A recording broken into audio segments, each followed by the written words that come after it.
In this video, we're going to talk about the 10 critical scenes that every great novel must have. Coming up next.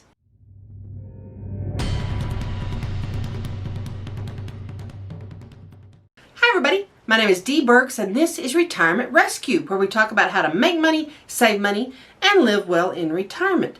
Well, a lot of people have really loved the videos that I've been doing on how to write your novel. That's what I do. I write books, and I've taught novel writing for more than 14 years. Now, we already talked about conflict in a previous video, and I'll link that below and put a little card up here. Once you have some idea of the types of conflict you're going to have in your book, then in order for you to outline your book or have some idea of where you're going with your book, you need to figure out what your 10 critical scenes are. Now, I'm not saying that your book's only going to have 10 chapters. These don't necessarily equate to chapters. We're going to talk about the 10 major scenes, and you may have several chapters that deal with that particular scene. Okay? So we just need to talk about the major areas that you need to cover when you think about what's going to be in your book. And the reason I chose 10 scenes is, well, it's a great even number. It's easy. It's easy to translate that into a percentage. And mine are broken up in the beginning, the middle, and the end of your book. You have about 20% or 2 scenes that are the beginning of your book. You have about 4 scenes, about 40% of your book, that's the middle. And then you have about 20%, that's the end of your book. So you can, no matter how long your book is, whether you're writing a 100-page novel or you're writing a 500-page epic, you can kind of figure out what percentage and where you need to be based on these 10 scenes. Now, before we really get started, I want to say up front, novels have many different structures. Some will have a huge incident right at the beginning. Some will have a huge incident toward the end. I'm not talking about those novels. I'm talking about a regular novel, a story that doesn't have any kind of framing, doesn't have, historical flashbacks. We're not talking about those. We are talking about every other kind of fiction. And it doesn't matter if it's a police procedural, if it is a romance, if it is a horror story, if it is sci-fi, it does not matter. These 10 scenes and this structure idea still apply. Now, in scene number 1, you're going to be showing your character in their ordinary world. Now, what this means is, it's just like in a movie where you see the opening scene. You don't see their whole history. You don't want to put that backstory in there up front. Please don't do that. Major mistake a lot of novelists do. Don't do that. You want to open it like it's a movie. You see them, perhaps they're walking on the street, they head home, their brother comes by, you see them at work, you see them in their ordinary world. Who is your character? You get an idea of who they are, and you get some type of foreshadowing of possible goals they may have. Do they want to get married? Do they want to find a killer? Do they want to be seen as respectable? Whatever their goals are, whatever their issues are, you get a little hint of that, of any goals and possible conflicts that might come. That's your first scene, the ordinary world. Now let me give you an example. Titanic. The very first part of that movie, you see Jack in his regular world where he's rolling the dice and he's winning the ticket to the Titanic to get on the boat. You see Rose show up, with her incredible wealth and being led to the first class. And, you see their ordinary worlds, but you also see some of the imperfections of those worlds. Okay, so we get a little hint of things to come. Now, the second scene, still part of your beginning. The first 20% of your book is really the beginning. This is your second scene in the beginning. You're going to set up the major story issues, the conflicts, the major questions, the internal issues, the external conflicts.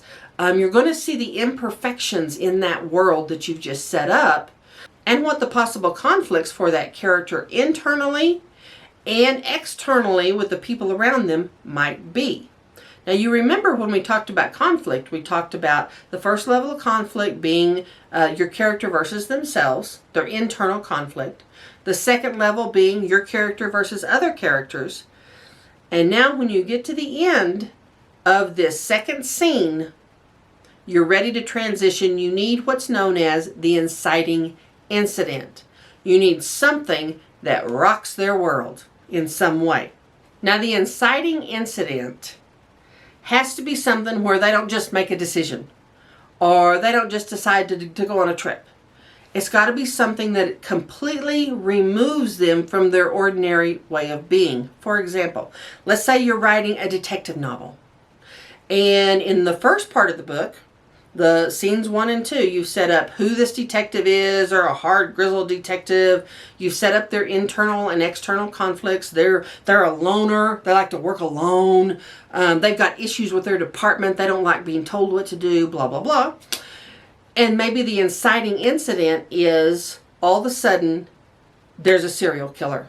3 bodies are discovered. Oh my gosh, this is way more than this character has ever dealt with. What's going to happen? We saw this in Shawshank Redemption. You see the ordinary world of Red in prison. You see the ordinary world of Andy being a banker. And then Andy's in prison. The inciting incident.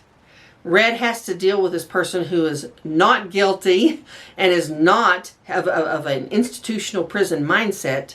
And Andy has to adapt to prison.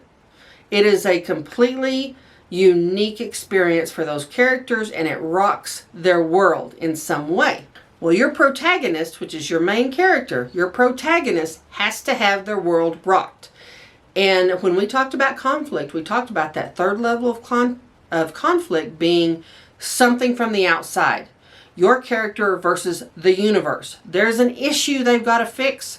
There's a problem they've got to solve. Someone's after them. Someone they love has been kidnapped. There is a reason their world has been rocked. And it's got to be good. Because if it's not good, and you haven't set up internal conflict, external conflict, and your character versus the universe, you're going to run out of steam in the middle of the book. And that's what comes next, the middle of the book. Scene number 3 is your protagonist, your main character, has to react to the inciting incident. What now? What are they going to do now? That's the question they ask themselves. And what do they do? Oh my gosh, they're going to need help. They're going to need to step out of their comfort zone. Let's go back to a detective story. Let's say you've set up the story, this hard grizzled detective, he's a loner, he's got issues with his commanding officer, blah, blah, blah. Now there's a serial killer. This is way above what any of them can do. They've got to get help. Okay, they've got to get help. It's kind of the worst case scenario for that character. He don't want help, but he needs help. So your third scene is how this character is going to adapt to what has just happened. Your fourth scene in the middle of the book is going to be how that character's internal conflicts are hampering the efforts. Let's take an example. Let's say it's the serial killer book. You're a police detective, and they're going to bring in a scientist from the outside. This is basically the premise of Bones, for those of you who have watched Bones, which is great. They're going to bring in someone from outside. The detective, or in Bones' case, the FBI agent, doesn't want help. Doesn't want to believe the scientist, is just resistant to everything. That is how that person's internal conflicts are hampering the effort toward the goal, which is to catch the serial killer. So that's your second scene. How are your characters' internal conflicts hampering them making progress? It's frustrating them. What you want to do is really have a great inciting incident, and then frustrate the heck out of that character. It gives you lots of conflict. Now the fifth scene in the middle of the book, the fifth scene, you want to show how your protagonist has to take greater emotional risks in order to make progress. In other words, they can see all this frustration isn't helping. In the case of the detective story, that detective realizes, okay, they're going to have to trust some of what is being said to them by this outside person. They're going to have to open things up. They're going to have to come to some sort of common ground in order to make progress toward the goal, which is to catch the serial killer. That is your fifth scene, when your character starts to open up and loosen up and realize, okay, I'm going to have to accept help. By the way, This was exactly what happened in the Da Vinci Code. For those of you who read that book, you have an inciting incident. You have two people and you show their ordinary world. The dead body is discovered. They have to work together, and then it goes from there. So you realize that frustrating those characters, putting them with people who are diametrically opposed to them. Maybe one person is this completely loose, anti-rule following person. The other character is by the book, man, rules, rules, rules. That is a great conflict. And you're in charge of that. So you can create that. But your fifth scene is about that character starting to open up emotionally and find some kind of common ground that allows them to move forward. Your sixth scene, in the middle of the book still, your sixth scene is as your character is taking greater emotional risk, the bond between them and the other people is getting stronger. You see a little bit of shift. You see trust start to happening. And as each event happens, they find out clues, they find out events that happen, that gets stronger. They start to trust each other more, and it's going to lead to an eventual climax. Then you get to scene number 7. And that's really important because scene number 7 is a point of no return for your character, for your protagonist. They have all this time kind of held back a little bit of themselves. They've held back something. They've held back some knowledge. They've held back from really 100% being involved in the solution because they wanted to protect themselves. At event number 7, they have to get rid of that. They have to move beyond that. They have to get to that point of no return where things aren't going to go back the way they were, and they have to make the choice to move forward, to trust people, to do things they haven't done before, to be less afraid, to not hold on to bad things that happened. If this is a romance, maybe your character has been really resistant getting involved with someone because they had a bad experience. In scene number 7, the point of no return, they make the conscious decision to move beyond it. That is the point of no return, and that is scene number 7. And at this point, you are about 70% through your book. In the beginning of the end of your scene number 8, it's the beginning of the end, you have to have a crisis. If this is the serial killer novel, maybe they've arrested someone, they're sure it's them, they're all congratulating themselves, and then there's another body. It is the low point. The crisis is the low point for your characters. They realize they were wrong. They screwed it up. Things are just the worst that they can be. Your crisis point needs to be the worst that it can be. For example, in the Titanic, it might be easy to assume that when the boat goes down, that's the crisis. It's actually not. The crisis is when Rose realizes he's dead, and the idea that they were somehow going to be together is completely dashed. That is the low point. She could have laid there and just frozen to death out of misery. She absolutely could have. In scene number 8, your protagonist has to be in absolute jeopardy. Their decision of what they're going to do next is the critical decision. That brings about scene number 9. They have to make a decision. Your protagonist has to make a conscious decision. Do they go on? And if so, what's the next step? Or do they just accept defeat and go with it? Now let's take the example of the Titanic. Rose, once Jack was gone and he disappears down in the water, she could have laid there and frozen to death. That was an option. But she didn't. She chose to save herself. She chose to have a life even if it didn't include him. She chose differently. Now your detective story, when there's another body that shows up and they realize they have the wrong person, they have to make some decisions. And that decision, of course, is going to involve them figuring out where they went wrong, figuring out which clues weren't the correct ones, figuring out who else it could be, thinking differently about things, and then taking action on that. So your crisis point is the lowest that character can be, and then scene 9 is, okay, what now? What do they do now to change it?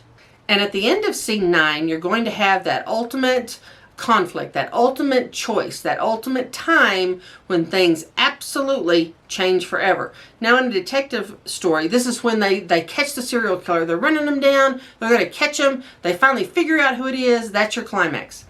If you're talking about the Titanic, the climactic scene, in my opinion, was when on the boat, Rose's fiance is looking for her and can't find her and makes the assumption she's dead. And Rose lets them think that. She actively chooses to remove herself from that wealthy, privileged life and live life on her own terms. That is the absolute point of ultimate crisis. The absolute point. And then comes scene number 10. Now in scene number 10, and it tends to be relatively short, you're going to have life go back to normal, but it doesn't go back to normal. Life, you see your characters now in the new life that they're going to have, and you understand they're going to move forward in some way, and life is going to be different because they have become different people. Your characters have become different and changed in some way. They have moved beyond their fears or their internal conflicts, and they have become someone different. Even if that change is only internal, they have learned something. And that's what you want to show in scene 10. That gives the satisfying ending. Even if the ending is, let's say, even if the ending is that your character doesn't find love, or your character ends up leaving somewhere that he loves, no matter what that ending is, as long as you give a resolution that is satisfying, that answers the story questions, that the reader understands, then you're going to have a good, satisfying book. Now, all 10 of these scenes are critical. And as you watch movies or read books, go ahead and practice picking out these 10 scenes and picking out these turning points for characters. And you'll begin to see the same exact pattern in most books. This creates a good story if you have enough conflict. This scene structure also allows you to realize if you don't have enough conflict. Because by the time you get to scene 4 or 5 and you've run out of things to talk about or things for your character to do, then you have to go back and revisit conflict because you don't have enough. So it's great to structure your story, and when you're thinking about the various incidents you're going to have in your story, to look at this scene structure, and it will help you understand what fits where. Now, if you've enjoyed this video, please click subscribe, and I'll see you next time.